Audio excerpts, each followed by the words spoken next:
Hey guys, welcome to Let's Play the Park. I picked this game up for like $1 or two on the PlayStation Store. It's supposed to be a cool little short horror game or whatnot.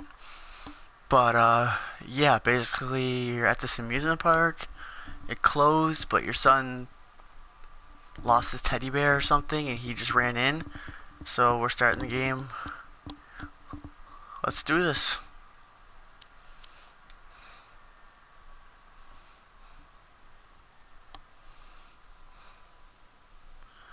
Park is a narrative experience best played in a dark room wearing headphones. Deals with subject matter may be disturbing. Of course, to play the park may manipulate graphics, audio, control settings, and your sanity. Perfectly normal and should not be any cause for alarm or psychiatry. Okay. Hope it's good, but either way, even if it's not, I only paid like $2 for it, so it's all good.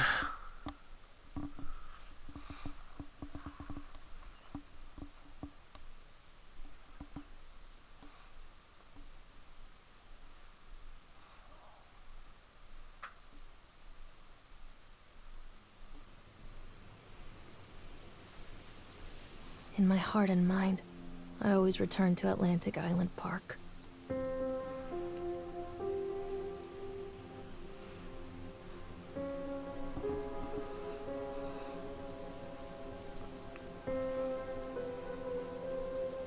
Where's Mr. Bear?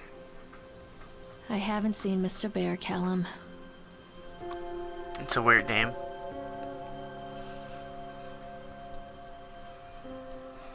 Stay in the car and go and ask information.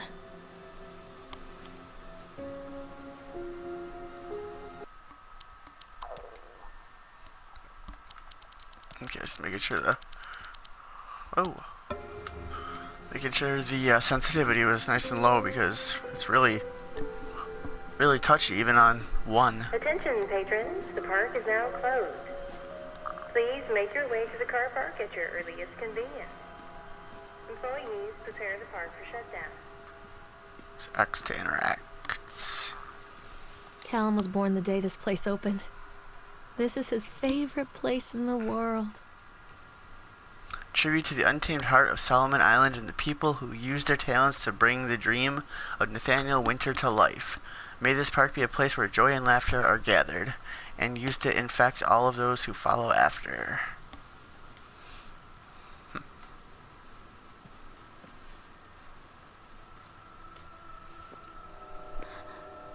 What? Oh, like tripping out.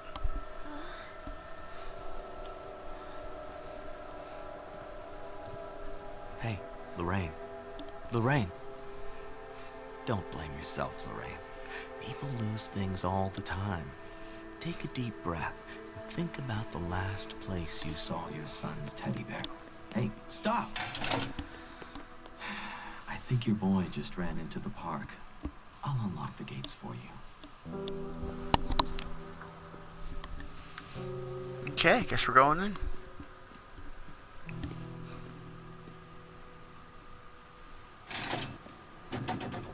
Wait for Mommy, Callum! This way! Wait up there for Mommy, Callum! This way, Mommy! There's something special about the entrance to an amusement park. A line drawn between the real world and the world of whimsy within. On this side, the apathy of our everyday lives. And on the other, anything we might dare to dream. It's no wonder Callum ran back inside. I wouldn't want to leave either. Attention employees, the park is now closed. Have a safe journey home. Callum, where are you going? Catch me, Mommy! Crap, I'm like tripping out. Whoa. Okay, it got dark all of a sudden.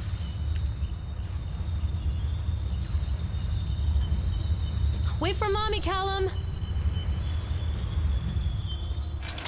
Oh, God. The park. Okay, cool, I What can happened run. here? It's easy to get lost here. Let's see, which way should we go? Callum, stay Oh. where you are! Guess we're gonna follow our son. Ready, little shit. Don't you go in that haunted house. Yeah, you better keep running.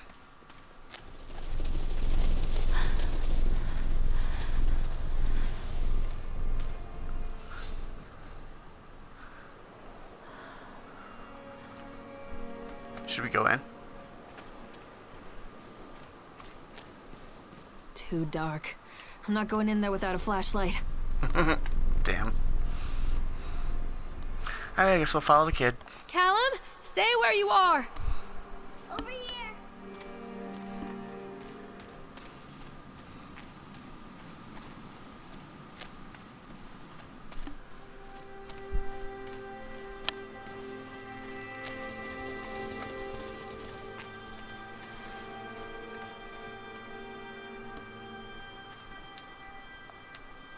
Come back. Come on, Mommy.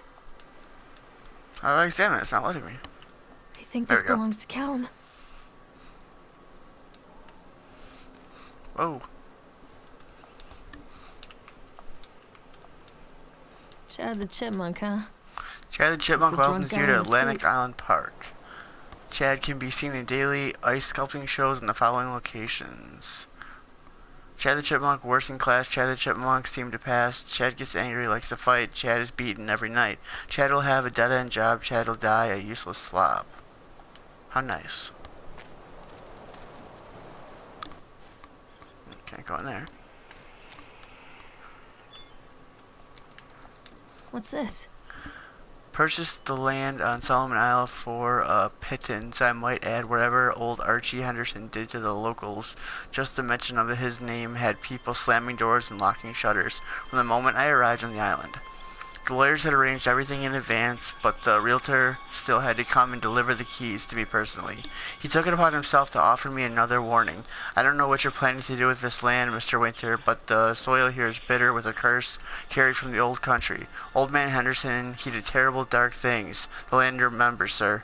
I dismissed him shortly afterwards, mostly amused by his pathetic attempts at warning me off. I had a great vision for this place, and the will to see that vision through to the very end. Atlantic Island Park. The name is perfect, and I cannot imagine it being anything else. This is the start of something amazing. We'll see.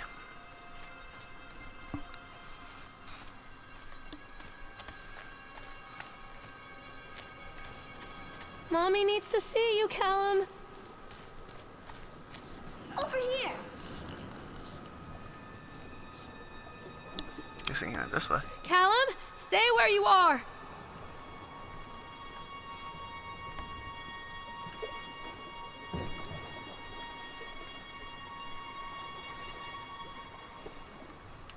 Come on, Mommy.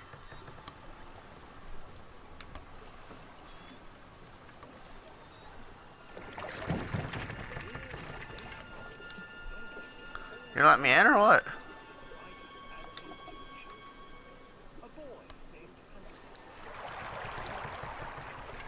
Okay, we're on the Swan ride.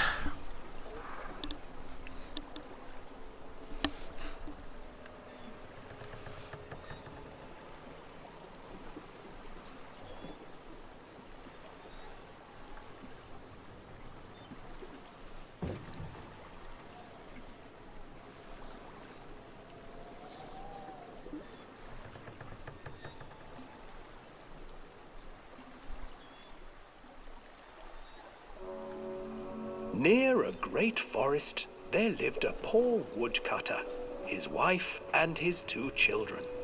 A boy named Hansel and a girl named Gretel. They were very poor and had very little to bite or sup.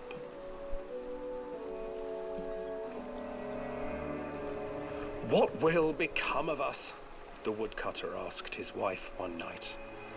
"I tell you what, husband, we will take the children into the thickest part of the forest tomorrow and abandon them there." Oh, that's real "No, nice. my wife, I cannot do that," said the man. "Then we will all 4 starve, you fool." Hansel and Gretel overheard their parents talking, and Gretel began to weep. "Do not fret, Gretel," Hansel said. He crept out of the hut and gathered white stones from the ground to fill his pockets.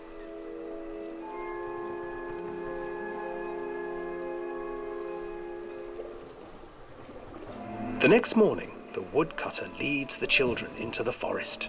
Before they leave, their mother gives them a slice of bread and warns them that they will get no more food that day.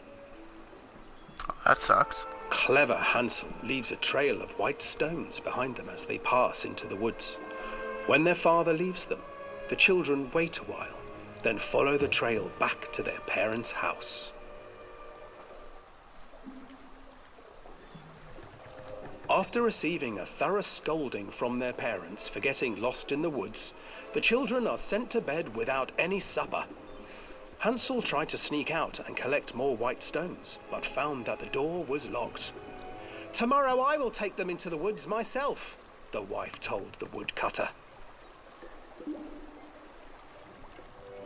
In the morning, their mother gave them a slice of bread and led them deep into the forest once again.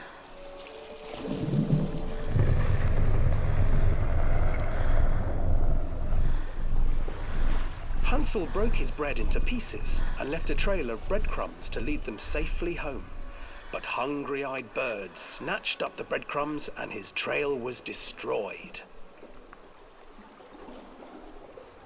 Abandoned by their parents and unable to find the trail home, the children wandered in the forest for 3 days.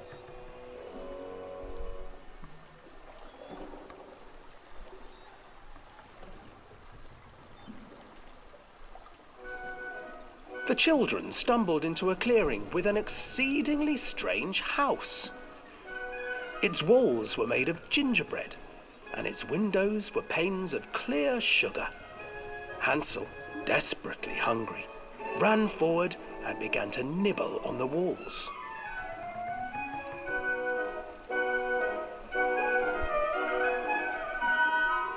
"Nibble, nibble, little mouse. Who is nibbling at my house?" An old woman emerged from the house, sniffing the air and peering around with cloudy eyes.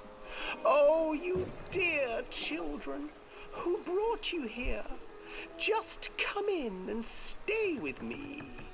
No harm will come to you." But Hansel and Gretel stayed back, for the old woman reminded them of their cruel mother.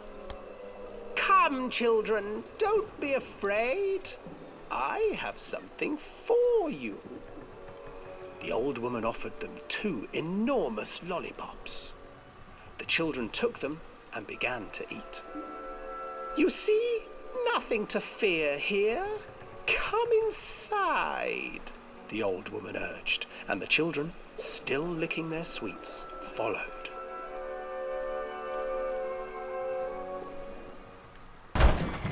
Whoa. Once inside the house, the old woman changed. She stuffed Hansel into a cage and put Gretel to work, sweeping and cleaning her hut. "Your brother will make a good mouthful," the old witch told Gretel. "Once he is fattened up, I shall feast upon him."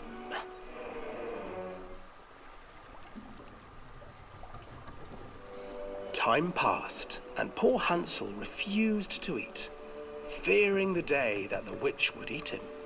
The witch, for her part, grew impatient. "Today I will cook and eat your brother, Gretel. Climb inside and light the oven." But Gretel pretended not to understand. "I do not know how. Where is the opening?" "Fool," the old witch said. "The opening is here." And she moved to show Gretel. Seizing her courage, brave Gretel gave the witch a shove, and the old crone tumbled forward into the oven. Gretel slid a large iron bolt over the door to the oven. Gretel freed her brother Hansel, and together they lit a fire beneath the oven. And though she screamed and begged, the children sat by the oven until her screams had stilled, and the witch was cooked. And then, because even children can't survive on sweets, They divided up the body of the old witch and ate her. Nasty.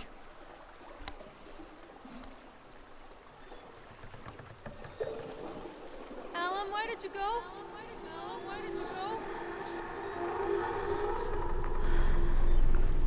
That's not creepy at all. Stop looking at me, Swan.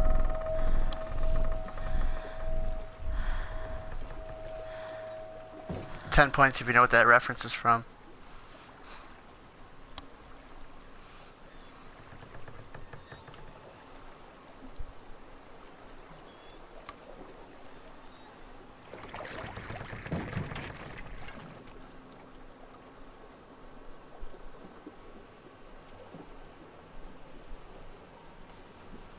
Alrighty.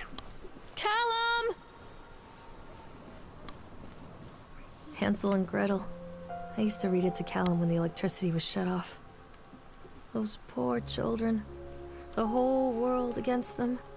The forest, the birds, the old witch, even their own parents. I used to imagine that Callum and I were the kids in that story. Not mother and son, but brother and sister, hand in hand against the unkind world. We were always hungry, looking for our own house made of candy, looking for the sweetness that could take the pain away.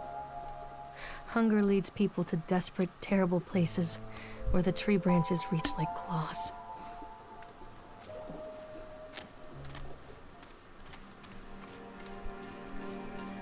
Alrighty.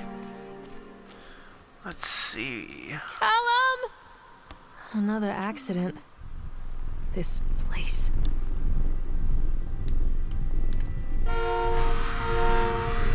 That is teddy bear?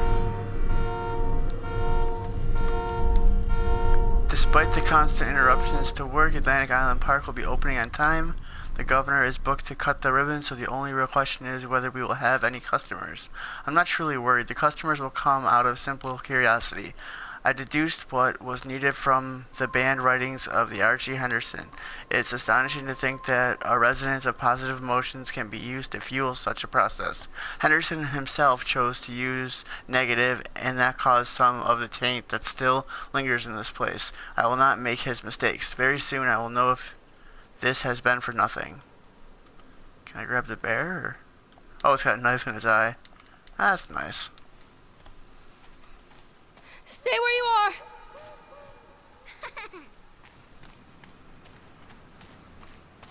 Stay where you are! This way, Mommy. Get you the rocks, man, motherfucker. Wait, Callum! This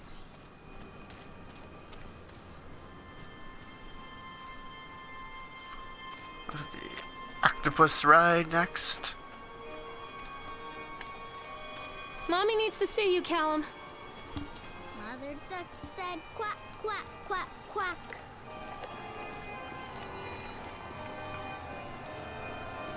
This old thing used to make the blood run to my head. Make me dizzy.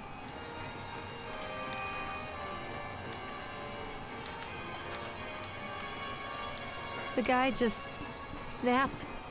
Those poor kids.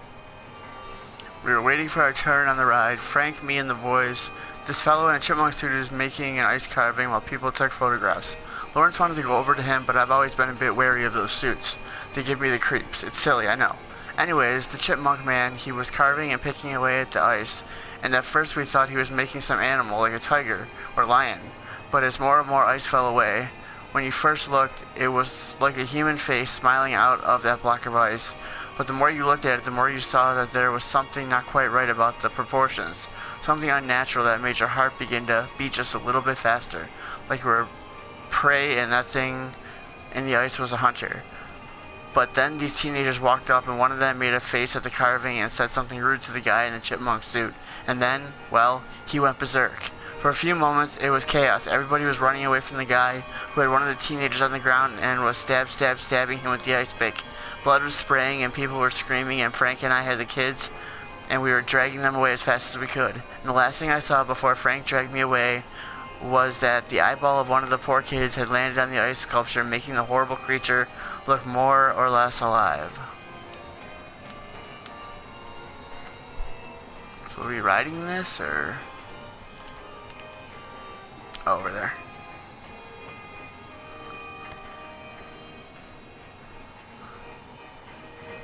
I don't know if you can ride this. Oh wait, right here. Maybe. Maybe not. I can't get on while it's moving. So I have to stop it.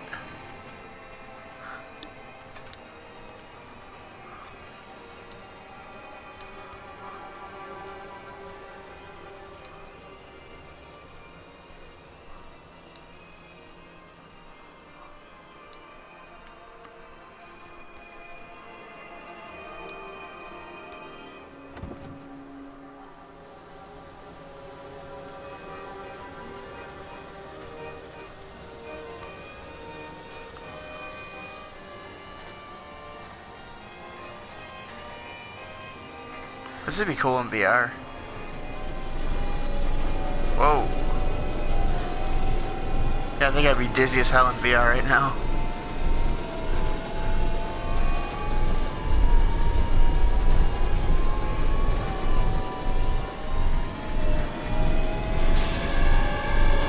Whoa.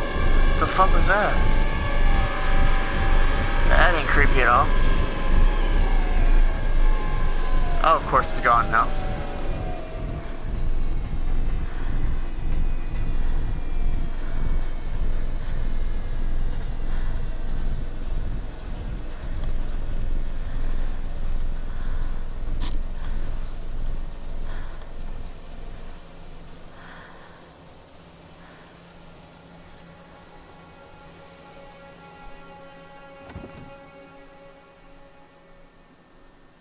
Alright, I guess we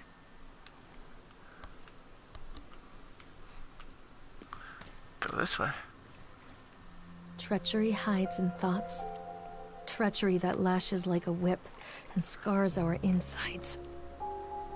The first time I saw Callum, my thoughts betrayed me. I looked down at this wrinkled, red, bawling thing and I thought, is that it? We build our world from expectations, and the world that I had built for Callum was no different. He was so real, so there, and so far from my expectations. And they shattered, and as they fell in pieces, that one treacherous thought became a new foundation. All of the love that we shared, all of the warmth and goodness that followed, built on a single, traitorous thought.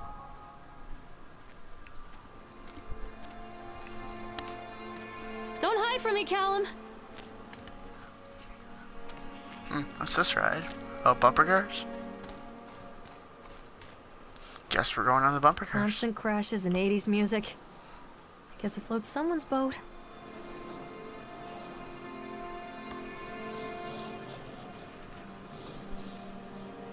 Can I ride it or do I have to go in here and click something again? Nope.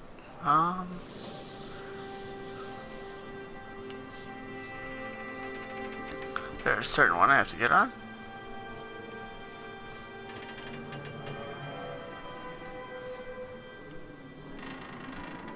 Maybe that one with the lights on over there.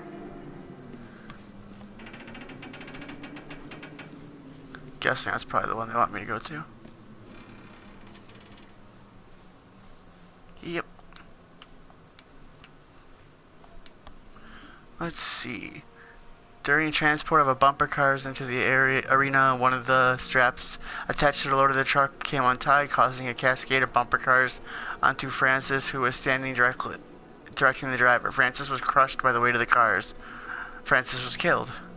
Dexter, the truck driver, claims to have seen someone on the back of the load undoing the straps. Nobody else ever reported seeing that. The sheriff had requested that Dexter provide them with urine samples. Double-checking the straps after transit should be mandatory, and drug screenings for all drivers.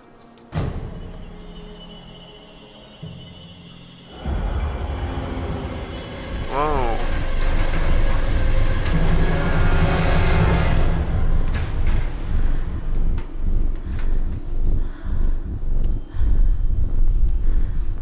So does he want me to drive it or no? I guess not. I guess he wants me to go this way.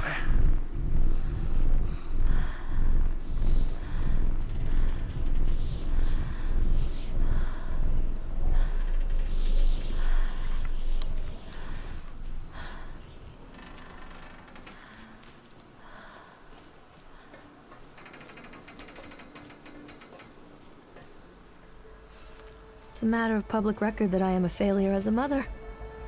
Once, when Callum was very small, I left him asleep in the car while I ran an errand. Don't even remember what it was. When I came back, the sheriff was standing next to the car, watching my boy through the window. I didn't like what I saw in his eyes. Judgment. He wrote me the ticket without saying a word. Just the scratch of his pen on the notepad. When he gave it to me, our eyes met. I know what you're going through. My daughter, Helen, she just gets some help. Help was a bolt of lightning. Help was 1,000 volts surging through my veins. Help is agony. I'd rather die. I wanted to scream. I'd rather you pulled your gun and shot me. But instead my mouth said, "Yes, Sheriff." Continually delayed by the incompetence of the builders, the problem is that there are locals, and so they believe a lot of the rumors about what Old Man Henderson used to do here. They grew up on those tales. Every time a bolt comes loose or a wrench goes missing, those fools are crossing themselves against the black magic.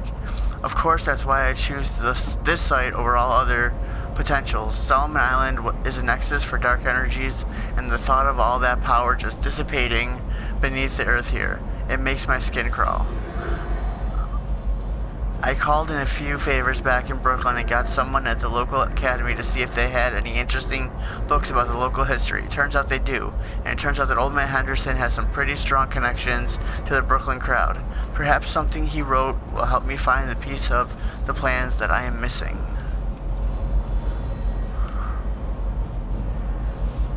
Alright guys, we're going to call this an episode quick, and next time we will continue with the park. Have a good one.